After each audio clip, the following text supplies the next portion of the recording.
Baik. Ada yang kurang sehat? Semua sehat toh, berarti sudah siap untuk seperti biasa sebelum belajar kita ayo satu orang pimpin doa. Ketua kelas. Benny. Semua ambil sikap berdoa, kita akan berdoa sebelum belajar dan dipimpin oleh Effendi. Teman-teman, sebelum kita belajar, mari berdoa. Sebelum belajar, Ibu minta kalian lagi untuk berdiri. Kita akan menyanyikan lagu nasional itu dari Sabang sampai Merauke. Itu akan pandu. Tanah airku Indonesia, dari Sabang sampai Merauke, terjajar pulau-pulau, sambung menyambung menjadi satu, itulah Indonesia. Indonesia. Kita nyanyikan lagu apa? Judulnya apa? Dari Sabang sampai Merauke. Ada yang tahu apa makna lagu dari Sabang sampai Merauke? Ada yang tahu? Cuma sekedar nyanyi. Lagu nasional itu ada maknanya. Contohnya ini, dari Sabang sampai Merauke.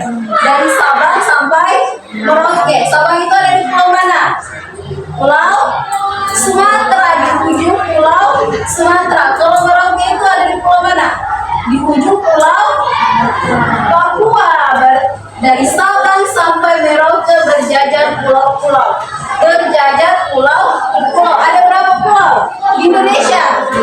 Ada? Siapa bisa sebutkan? Berdiri, ayo. Siapa bisa? Ayo silakan. Sumatera, Jawa, Kalimantan, Sulawesi, Papua. Tepuk tangan. Lagu dari Sabang sampai Merauke berjajar pulau-pulau. Di Indonesia ada 5 pulau besar. Nah, kenapa hari ini Ibu pilih lagu ini? Karena berkaitan dengan pembelajaran yang akan Ibu lakukan, yaitu tentang ragam budaya Indonesia. Minggu lalu, pertemuan sebelumnya kan Ibu pernah masuk mengajar tentang keragaman bangsa Indonesia. Pernah toh? Nah, di situ ada pasti yang Ibu bahas apa hari itu? Keragaman bangsa Indonesia. Keragaman Indonesia apa saja? Ada masih ingat? Keragaman. Ayo, sudah ada yang ingat? Keragaman apa saja? Andika, apa? Rumah adat. Satu, apa lagi? Apa lagi? Makanan khas. Apa lagi?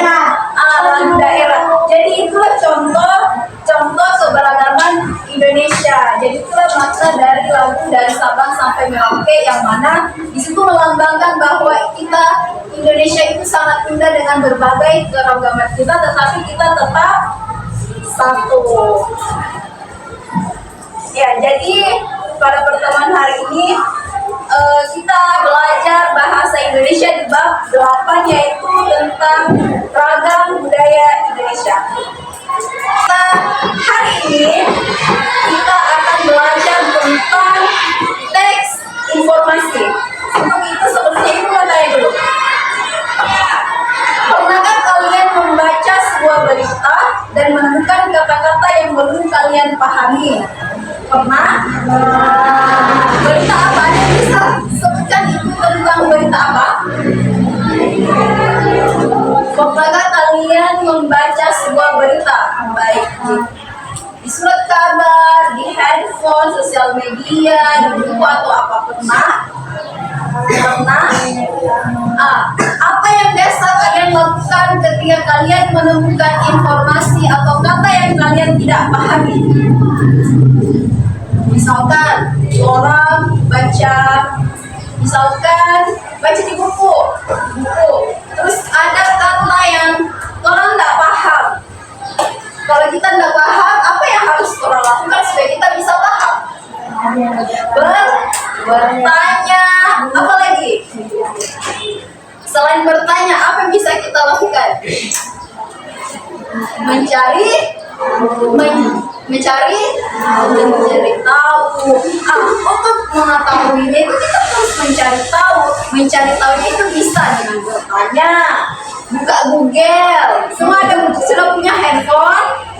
Ada yang punya, ada yang enggak? Ada. Berarti ada yang punya, ada yang enggak. Nah itu yang punya handphone manfaatkan itu. Misalkan di rumah bertanya dengan orang tua, di sekolah bertanya dengan guru. Kalau lagi pegang HP, tanya tuh HP. Ada Google. Nah, sekarang yang kedua, menurut kalian mengapa penting untuk mengetahui arti dari kata baru saat membaca informasi? Misalkan kalian buka handphone, terus ada informasi kebakaran ada di mana ya? Kebakaran ada di misalkan kota Manado.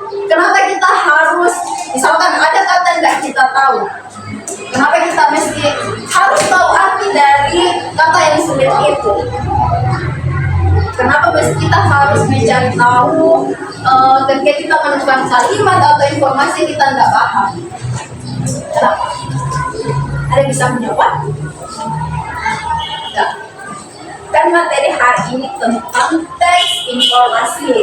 Berarti kalau orang tidak tahu, tidak paham arti atau makna dari informasi yang orang baca, kita kan nggak bisa tahu itu. Misalkan info kebakaran, kita salah baca, ternyata kebakarannya ada di Gorontalo, tapi kita karena salah arti kita kira ada di Manado. Kan berarti itu beritanya salah. Jadi itulah pentingnya mengapa kita harus mesti tahu arti dari setiap kata yang kita baca di teks informasi. Sekarang Ibu sudah singgung sedikit kalau hari ini kita akan belajar tentang teks informasi. Jadi tujuan pembelajaran hari ini yaitu setelah membaca, peserta didik mampu memilih 5 kosakata baru dalam teks informasi. Jadi setelah membaca, berarti hari ini orang akan membaca. Kan ini tujuan pembelajaran kita. Setelah membaca, peserta didik mampu memilih 5 kosakata baru dalam teks informasi. Jadi setelah membaca, Moni mesti mampu memilih 5 kosakata baru dalam teks informasi yang akan Ibu nanti berikan. Tujuan pembelajaran kita yang kedua, setelah membaca, peserta didik mampu menyimpulkan 5 informasi penting teks informasi. Jadi sama, setelah membaca, Moni mesti bisa menyimpulkan 5 informasi penting dan 5 kosakata baru. Jadi itu yang akan kita lakukan hari ini. Nah, masuk ke materi. Apa sih itu teks informasi? Tadi itu sudah singgung. Teks informasi itu berisi penjelasan tentang suatu hal yang mana itu bertujuan untuk memberikan pengetahuan kepada pembaca. Jadi ketika teks informasi itu ketika orang baca, kita akan menemukan informasi dari apa yang orang baca. Seperti itu. Ada yang mau bertanya? Tidak ada. Kasih contoh teks informasi. Ada yang bisa, ini judulnya apa? Budaya Mabalus. Coba semua buka buku bahasa Indonesianya bab 8 halaman 131. Sudah? Nah, di situ ada teks apa? Tari Berak. Kalau yang Ibu tampilkan apa? Budaya Mabalus. Budaya Mabalus ini budaya dari daerah mana? Sulawesi Utara, berarti budaya orang sendiri kan?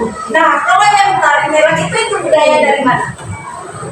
Tari merah itu dari Jawa Barat. Itu budaya orang atau bukan? Tarian itu milik daerah orang atau bukan? Bukan.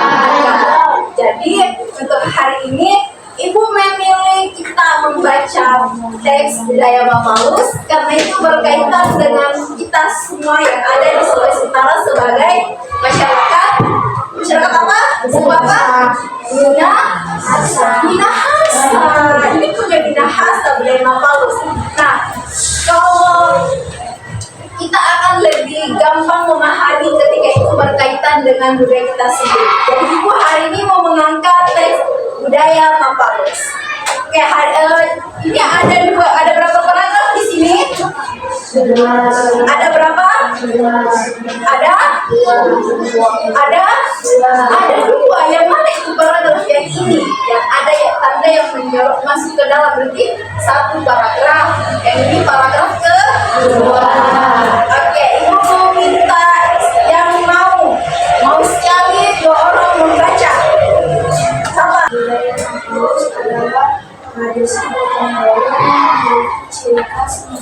Tepuk salut.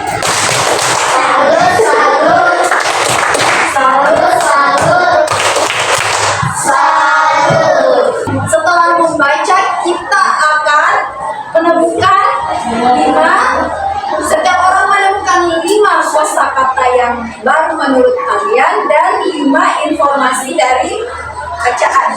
Nah, Oke, Ibu kasih waktu 3 menit membaca dan memilih mana kosakata baru. Setiap orang harus punya 1, ya. Silakan. Tanda cantik ini nomor 1. Yang tanda cantik ini juga. Terus nomor 3. Ayo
naik ke peduli dengan orang lain, peduli dengan sekitar. Pokoknya empati itu berkaitan dengan perasaan kita yang peduli dengan apa yang terjadi di sekitar atau orang lain di sekitar kita. Kita tahu sudah paham? Sudah? Semua tadi ada menemukan kata lalu? Ada? Yang sebelah sana ada? Oke, selanjutnya. Ada yang bisa baca? Informasi penting dalam teks. Informasi. Boleh ini? 2 orang. Di paragraf 1 tadi apa informasi yang kalian dapat? Di paragraf 2 apa informasi yang kalian dapat? Nah, tadi kan sudah menemukan informasi penting. Jadi kita kasih tahu cara langkah-langkah menemukan informasi penting. Pertama, kita harus baca teksnya dengan cermat dan teliti. Betul-betul harus dibaca secara teliti. Kemudian kedua, catat pokok-pokok isi dalam setiap paragraf. Seperti tadi lihat apakah isi pokoknya itu ada di awal, di akhir, apa.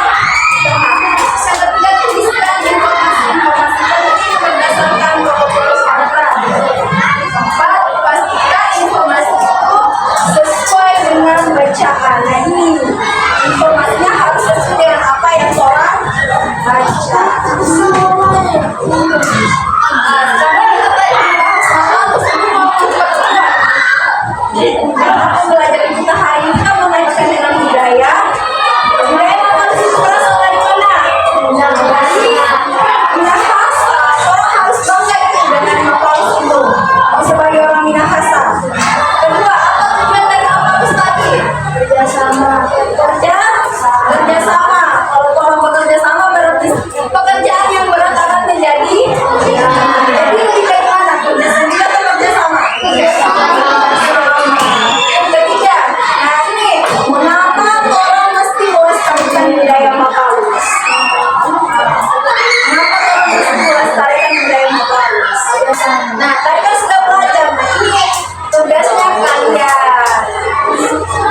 Maaf ya, ada tambahan. Ini nggak usah ya. Jadi langsung kata buat contoh kalian paham? Apa ya? Paham kata deh. Ibu, kita ibu.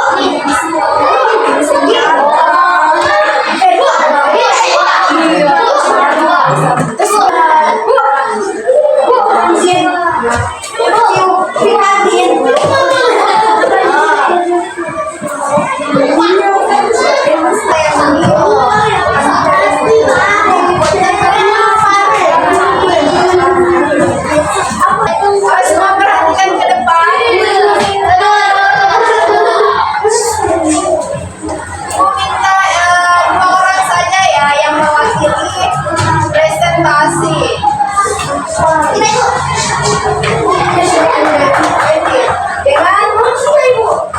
Dengan Lea.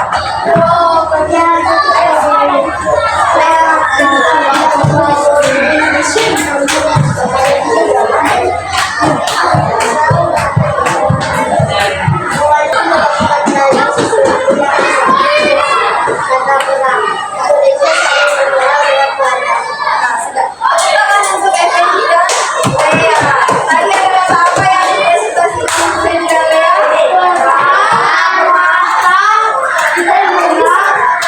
Apa lagi? Hari ini ada yang mau bertanya tentang pelajaran kita hari ini? Tidak ada. Ibu mau ulang lagi. Hari ini kita belajar apa? Belajar teks informasi. Teks informasi itu apa? Teks yang ketika kita membacanya, orang akan mendapatkan informasi. Itu teks informasi. Baik, untuk pembelajaran kita hari ini sampai di sini. Terima kasih atas partisipasinya kalian. Sebelum akhir pembelajaran, satu orang lagi selain Effendi untuk bantuin doa. Terima kasih.